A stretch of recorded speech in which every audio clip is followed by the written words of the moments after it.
Halo bro, kembali lagi di Gaptek.id dan di video kali ini gue pengen bikin list motherboard pilihan gue lagi. Semisal gue pengen rakit PC.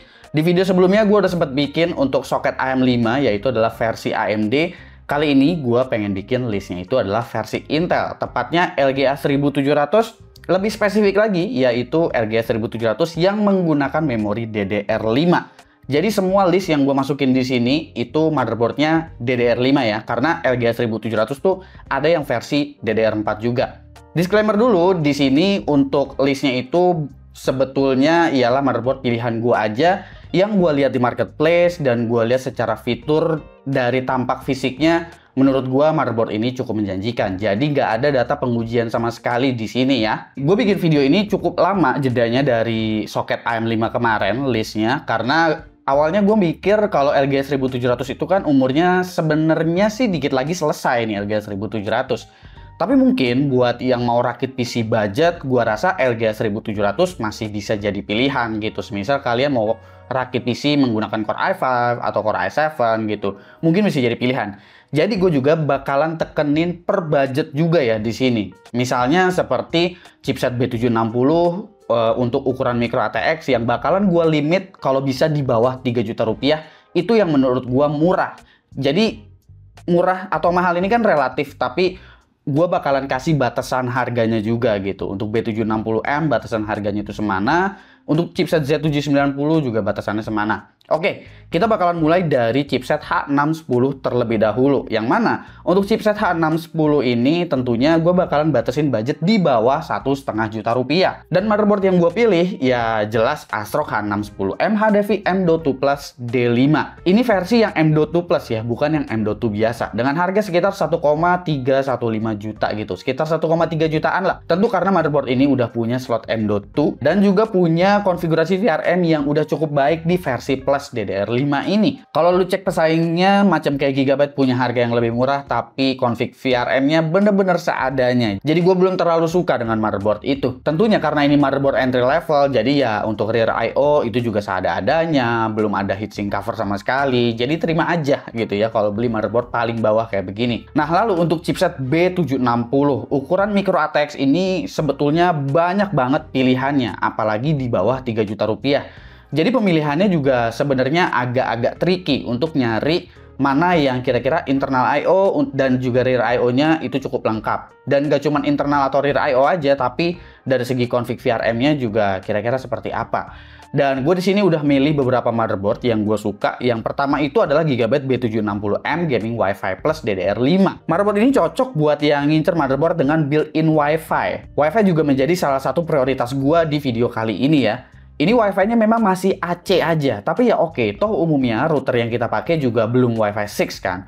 VRM-nya decent sih, tapi heatsinknya udah cukup proper. Slot RAM-nya cuma ada 2, tapi jangan salah, 2 slot RAM ini justru memungkinkan kalian dapetin kecepatan memori tinggi. Jadi kalau pengen memori kenceng, bisa banget motherboard ini dipertimbangkan. Dan untuk bagian rear I/O-nya juga sebetulnya ya biasa aja. USB-nya juga cuma ada 6, USB-C-nya ada, tapi ya cuma 5 Gbps. Kalau kalian ngerasa, kayaknya itu masih agak-agak nanggung, gue pengennya yang kapasitasnya serba ditambah, lu boleh coba lirik untuk ASRock B760M Pro RS Wi-Fi yang versi DDR5, karena ini nambahnya dikit aja, di sekitar 2,5 jutaan gitu. Semisal butuh kapasitas memori lebih gede, butuh lebih banyak NVMe, ini oke banget. Ini oke banget, tapi inget ya, heatsink cuma ada 1. Rear I/O-nya juga ya masih segini-segini aja. Cukup tapi nggak spesial kecuali ya udah ada Wi-Fi 6E-nya di motherboard ini. Jadi kalau concernnya ke kapasitas bisa ngambil Pro RS, tapi kalau concernnya ke performance, terutama performance memori, bisa coba lirik Gigabyte Gaming Plus tadi. Kalau mau nambah dikit lagi juga bisa, yaitu ada ASRock B760M Steel Legend Wi-Fi dengan harga sekitar 2,78 juta rupiah. Ambil ini kalau perlu NVMe SSD yang banyak karena punya total 3 slot M.2, 2 diantaranya juga udah tercover heatsink. Punya VRM yang cukup baik juga loh di kelasnya.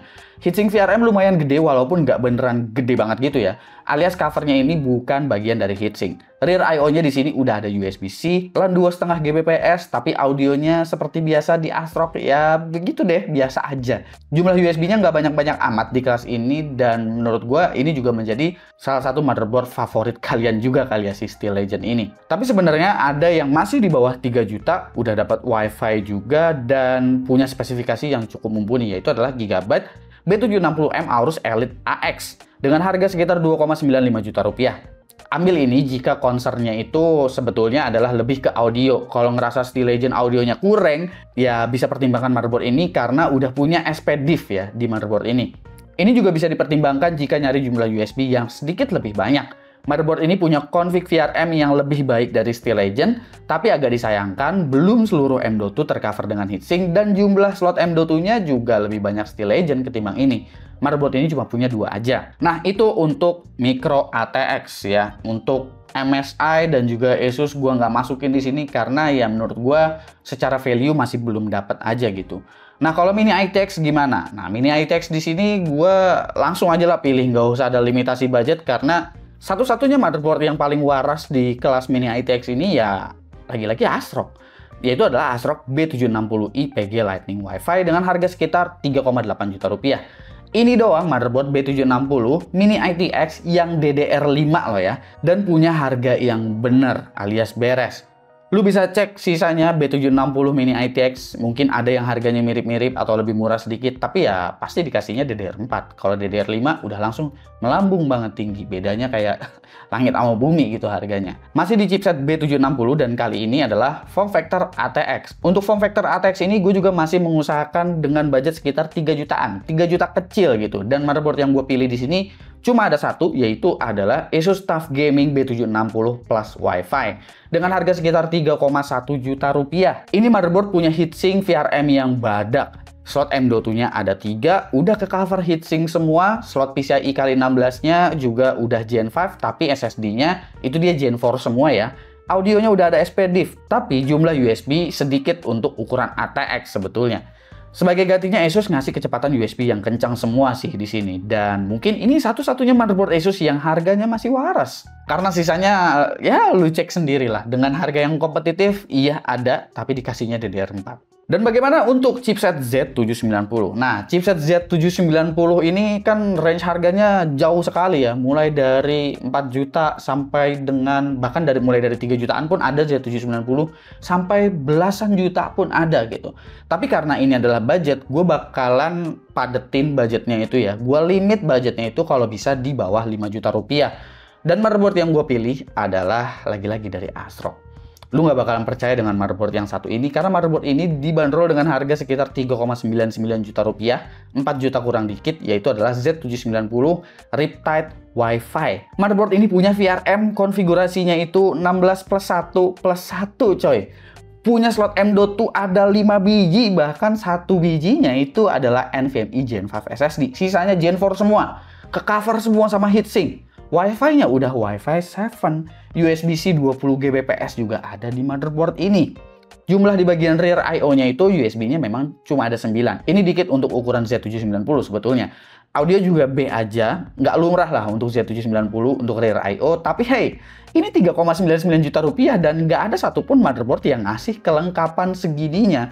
Khususnya di bagian internal I/O, di bagian VRM-nya juga. Ini motherboard menurut gue udah sangat-sangat merusak pasar.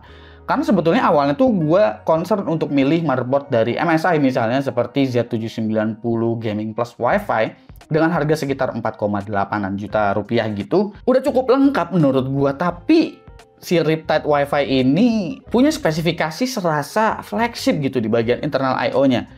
Ada juga bahkan yang sedikit lebih murah dari MSI, yaitu adalah Gigabyte Z790 Gaming X AX dengan harga sekitar 4,4 juta rupiah.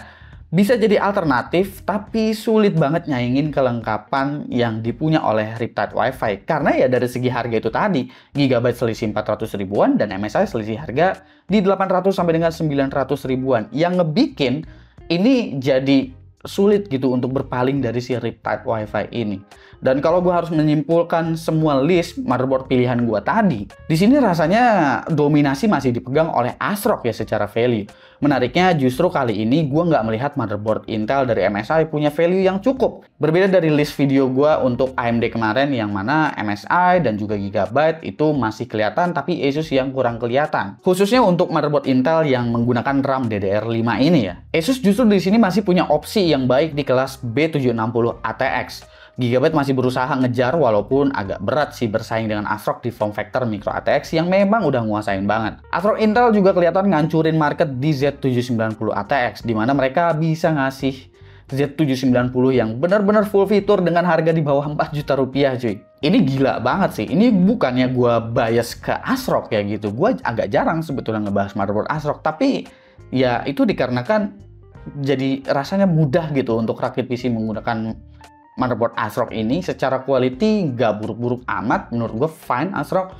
Tapi ya kalau lu mau rakit PC dengan budget gitu, dengan budget yang terbatas, ya ini cara termudahnya adalah ngambil motherboard ASRock jadinya. Untuk motherboard paling favorit dari semua list yang udah gue sebutkan tadi tentu adalah Z790 Retired Wi-Fi ya. Kalau motherboard kalian mana nih? Kira-kira motherboard jagoan kalian atau motherboard pilihan kalian? Coba komen di bawah dan kasih pendapat kalian masing-masing. Semisal kalian punya rekomendasi juga motherboard budget Intel LGA 1700 dengan RAM DDR5, kalian juga boleh tambahin di kolom komentar di bawah. Kalau kalian ngerasa menurut gua motherboard ini lebih bagus bang, menurut gua motherboard itu lebih bagus bang dengan budget segini, ya nggak apa-apa, silahkan tambahin aja di kolom komentar di bawah dan saling sharing juga sama yang lain.